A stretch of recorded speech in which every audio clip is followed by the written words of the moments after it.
give them a few treats and maybe they'll wake up a little bit. Oh my goodness. Chloe, are you looking at the camera? Welcome back, everyone. We are live with our Hollywood Dogs litter, who are working on some manding with Greg. And you can see, I don't know who that is that's climbing, but they're just figuring out how is it that we get the yummy stuff that he has in his hand. So I think he's just using a little bit of, is it just wet dog food? Yeah, just wet dog food today. We're going to do a little body handling exercises with them, and they like this stuff better than their hard treats. So I just have it ready to do that. So I'm just having a little taste of it. Oh, the cat came through. And so feel free to tune in and share this post with your friends and family, and feel free to comment in the comments of the stream, and we will try and answer your questions. The pups are now 6 weeks old, and I couldn't believe when they went live how big they are. They look like they've doubled in size since the last time we tuned in with them. So that's exciting. They've only got a few weeks left before they go out to raisers, and they're working on some different things, some resource guarding protocols this week, as well as body handling. And so just getting them used to having all kind of parts of their bodies handled so that vet visits and things like that aren't stressful when they go for their vaccines, etc.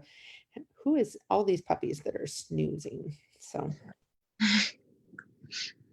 And they get car rides this week. Oh, that's exciting. So they're starting to love their kennels because we've been feeding them in their kennels and giving them Kongs in their kennels and all that good stuff. Nice. I'm also laughing at the cat, Wendy. That's adorable. Sorry, the little kitty tail that is getting puppies through the gate there. I love that your cats love the puppies so much. So I'm going to take Chloe and just do some body handling. We're just starting to introduce the idea. So we hold their paws and then she gets a lick of some treats.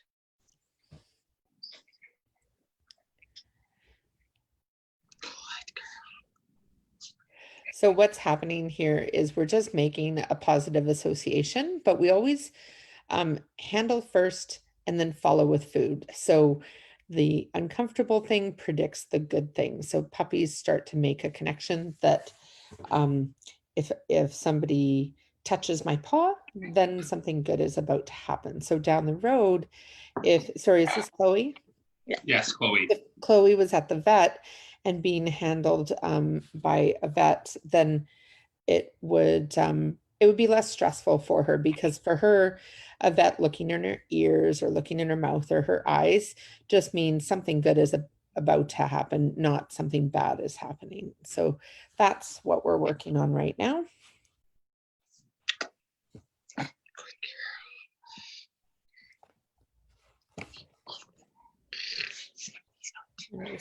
Our comments don't seem to be refreshing, so I apologize if anybody's asking questions. Oh, there we go. So Allison's asking about the puppies aren't wearing their vests today. So we don't have them in their vests all the time. Part of getting them conditioned to wearing their vests is that there are times that they have them on and times that they don't.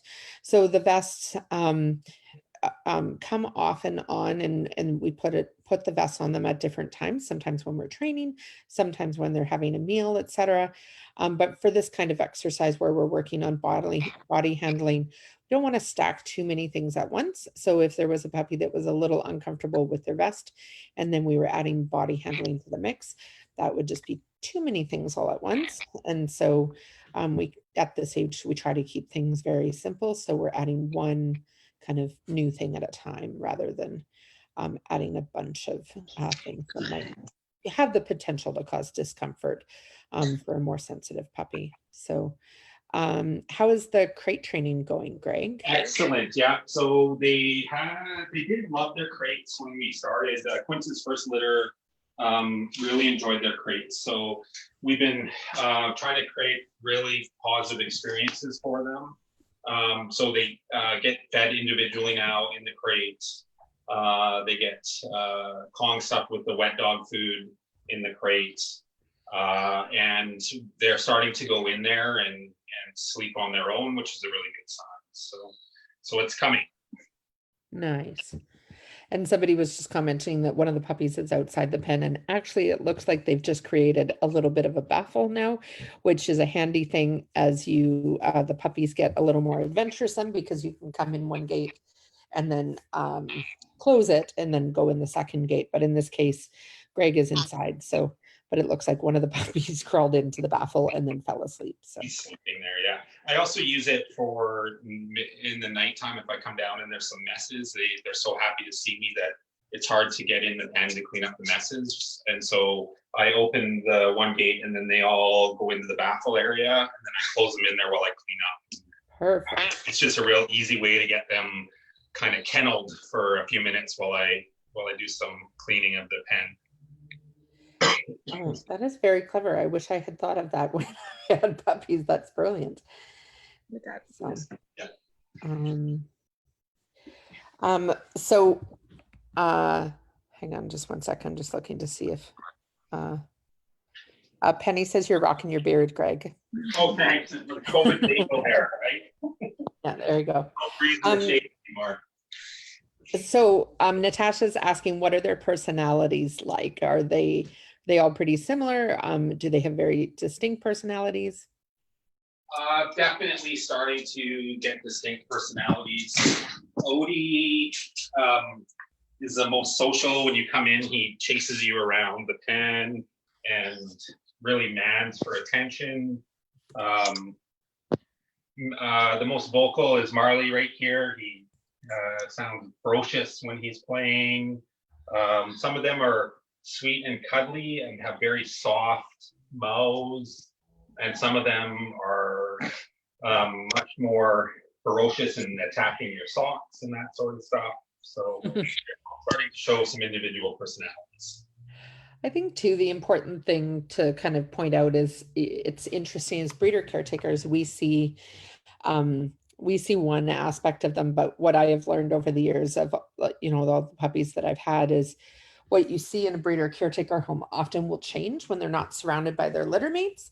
So being around their litter mates, there's a lot of degree of kind of comfort in that and confidence that comes from that. And so sometimes, you know, a puppy that kind of gets lost in the shuffle sometimes in the litter can be quite outgoing once it gets out in the world. And likewise, a puppy that sometimes comes across as a bit of a, maybe a bully or a bruiser amongst their litter mates is actually quite sweet and sensitive soul once they get out in the world. So it's always interesting to see how the personalities evolve and change as they grow and encounter new environments and new experiences. So this week, the puppies are working on a few different things. We just saw that example of body handling. And so we're just building up, you know, what is it like to be examined by like a vet or something like that. And then also we're working on a resource guarding protocol. So we do this with all of our puppies, and we'll probably show an example of that maybe later in the week. But it's something that we find that if we do these exercises early in life of giving the puppy something very high value and then taking it away, replacing it with something else equally or higher value, the puppies get very used to having things taken away. So resource guarding is when a puppy will growl if you go to take their food or a bone or whatever. It's a very natural behavior. It's sort of like us saying, back off, don't take my sandwich. But it's something that can be, if it escalates, it can turn into a form of aggression, but it's also something that can be perceived as aggression, even if it's just a dog telling another dog, hey, that's not your bowl of food, or that's not your toy. I'm chewing that right now. So growling is a form of communication. But by doing this exercise with these guys, we eliminate that, or we don't eliminate, we help set these guys up for success so that the chances of that becoming a problem down the road are minimized. So what else? They've been experiencing the outdoors now. Have they torn up all your grass seed, Greg? The grass is kind of a mess from all the other dogs, but I did reseed it, and we have lots of gates in our yard to keep them off because they're going out there and having fun. But they are far less damaging than Minnie is and Quince are. So Yeah. they enjoy it. They are much more, I think, confident outside the pen than Quince's first litter was. They Yeah. don't seem to be too stressed, showing any too much signs of stress when they are exposed to new environments. And it was very similar when they went outside for the first time. They were quite confident and weren't bothered by the leash or anything like that either. So, Yeah. which the Goldens we've had versus the Lab Golden Crosses, the Goldens seem to always be, at least our experience is a little less confident. And it's funny that these guys, being purebred Goldens, are being a bit more confident than the first Quince's first litter. At least at this age, they are. Well, that's awfully nice. Yeah. Yeah, it's one of those things with different lines and different genetics in the mix. It's always very interesting to see. Recent years we've talked about how our Goldens tend to be lower confidence, and yet years ago we had litters of Goldens that were all quite strong and quite resilient. And so it's interesting as we're kind of building up the breeding program and selecting dogs. So Quince is third generation Pads dog. So her mom was Noosa, and Noosa was actually a puppy that her mother was bred in Australia and then came to Pads. So brand new genetics from Australia. Her mom was flown to Pads pregnant, and then she was born here. So, and then Quince is one of Noosa's puppies. So third generation, and it's always fantastic to watch and see how each generation gets a little bit stronger and a little bit closer to what kind of that ideal service dog, which is that target that our breeding manager Jackie is always trying to hit. So Wendy's asking, when do they start the obstacle courses? So obstacle courses are not something that every breeder caretaker does. So we have kind of set protocols that we do for all of our puppies at each week and each stage of training. So Robin and Ty love building obstacle courses. I don't know if you guys have that on the books, but it's not something that Pads mandates. It's just something our basement is set up more for that. There's a lot more areas. So when they go down there, we'll probably start that. But we do, like, you can see the slide and other things and other surfaces. So they get that introduced in their pens. Yeah. Just to practice going over obstacles and things like that. So yeah, and one of the things about one of the things about the obstacle courses is they everything that is in that obstacle course gets introduced to the puppies in a passive way first. So it meaning that, for example, the slide that Greg's referring to is in the pen. The puppies have been interacting with it passively. It may then get added to an obstacle course down the road, or like a garbage can lid that they've been playing with in the pen, or a grate, things like that. But we never put anything in one of those obstacle courses. Tunnels get put in here. The tunnels they've had, etc. Yeah, so all those things can kind of play into it, but we don't introduce anything novel in those because there's so many things that are kind of stacked up for the puppies to kind of encounter that we want them to all be familiar objects. So we will see. So Liz was asking, are they similar personalities to Quince's first litter? I know you just kind of touched on they're a little more confident. They're much softer. Like I find even their bites are much softer than Quince's first litter. There was a couple in Quince's first litter that would bite down on your sock or your toe or something and not let go without having to interject and actually open their mouths, where these guys are much softer. They don't bite as much. And this is Nana, and she's by far the most cautious and I'd say the sweetest of the bunch. So but yeah, they're definitely different than Quince's first litter. Yeah. And I think too, it's always interesting. I know I've had a bunch of Goldens kind of through my time at pads, and I find in general they have very soft mouths. And so that goes back to, I mean, both Labradors and Goldens were bred to retrieve, but one of the things specifically that Goldens were bred was for hunting and like hunting ducks, and to have a very, very soft mouth that wouldn't damage what they were going to retrieve. And so that's kind of part of their kind of breed history. So, but just looking to see, sorry, there's comments are doing a weird thing today. They're not refreshing super well. So I apologize if we've missed anybody here. Having to kind of refresh manually here to kind of get them to show up. I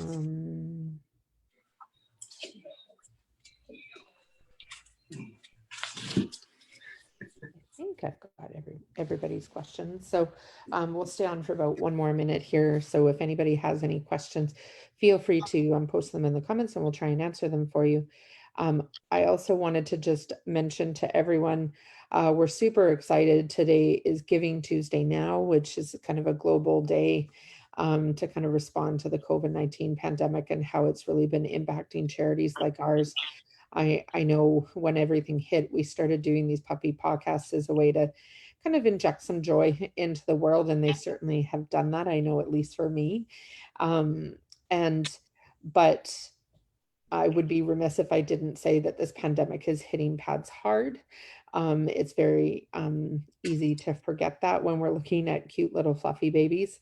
But the financial impact when people are out of work and struggling, et cetera, it's been really hard on our community and our donors. But we also know that there are some people that haven't been impacted financially. They're still working and maybe even saving on, not eating out or putting gas in their car or whatever because they're working from home. So if that applies to you, we would love it if you would make a donation today. We've got some generous matching donors today that are going to match every dollar up to 16,250, which sounds like a random number, but we will take it. And we're very, very grateful for the support of those donors. And so if you look on our Facebook page, we've kind of been running an update.